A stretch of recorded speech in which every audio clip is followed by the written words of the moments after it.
Overall assessment of the game. Obviously, we sealed the series now 2-0 with one game to go. Yeah, I think it was a good team performance. I think bowling them out on a surface like this, first of all, was a great start.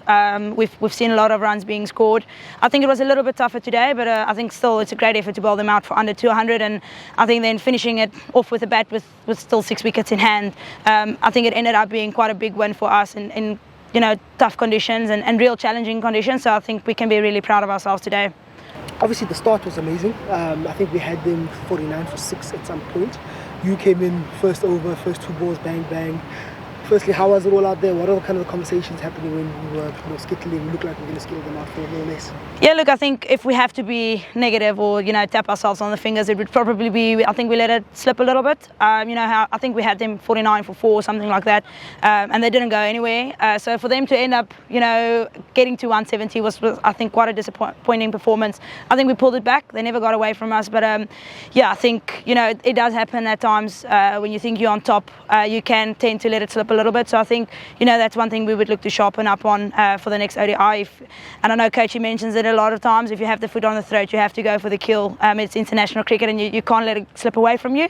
So I think that's definitely a massive learning from this game going forward into the last one. Awesome. And if someone watched that first power play where Kap and Aya really tight at the beginning, and then you actually benefiting off that pressure with the first 2 balls, how important do you think bowling partnerships are for particularly in ODI cricket where you've got a bit of time but also you want to apply that pressure for long? Yeah, I think it's really important, and I've mentioned it now with Classy as well. I think it is. That's how cricket works at the end of the day. It's the same with batting. You need to do it in partnerships. So I think today I was the lucky bowler to cash in, but I think it can't go unnoticed what Aya and Kap did in the power play, and then Classy as well. I think Classy bowling 4 overs for 7 or something within that power play, which is absolutely massive. So I think when a bowler comes on, they have to target someone, and sometimes you do cash in those moments. So I think it was a great team performance. Like I said, I think our bowlers have had quite a tough time of the series this far. Wickets has been pretty flat, so to come out and put these 2 performances on that we have in the last couple of games has been incredible. Awesome. And for you personally, obviously career best 4 for 32, and also as you said, contributing to the team's bowling performance. How happy are you firstly with your career best, and also where do you think your bowling is at the moment, and how happy are you with it? Yeah, look, it's been better. I'm still not 100% happy. I've had especially the wicket that was caught down leg, which isn't always ideal. But I've had quite a tough time in the T20. So at the moment, I'm happy to contribute with the ball. Getting a few wickets, I feel like it's been a lot better in the 50 over stuff. So still not where I want it to be, but I think if I knew before the game that was going to be my figure, you would take it any day as a bowler. It doesn't matter how it comes. It's still international wickets at the end of the day. So, really pleased with it at the moment, and hopefully I can hit my straps in the last ODI and get it even better. You one of the few batters that have had quite a bit of a run out in the middle with the bat. Obviously, chasing 168, it can be a bit tricky. You go hard, you take your time. What are the thoughts? What was the team discussion around chasing that? And also, when you got there, what was the discussion with Kapila?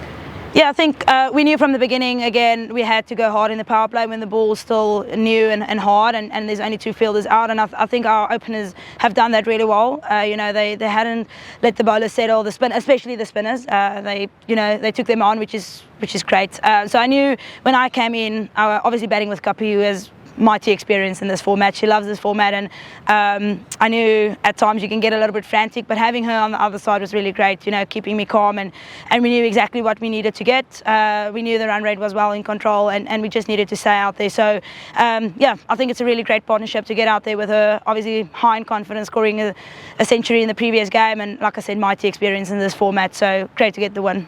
Awesome. Just lastly, obviously going into the last game on Thursday, you want to finish off the series on super high before going into the New Zealand one. How important will it be for us to finish well and take that momentum into New Zealand next week? Yeah, I think it's really important. We've seen how difficult it is when you're on the back foot, and I think momentum is really important. It's a really short turnaround. There's not much time between the 2 series, so I think it's really important that we could keep putting our best foot forward. We've seen in the T20s they're a quality side, and if they pitch up on the day, they really give us a run for our money. So I think we're still going to need to be at our very best in the last game. Doesn't mean because we've won the series we can let it slip now. I think we want a clean sweep. We want to get all the points that we possibly can, and take all that momentum into the New Zealand series.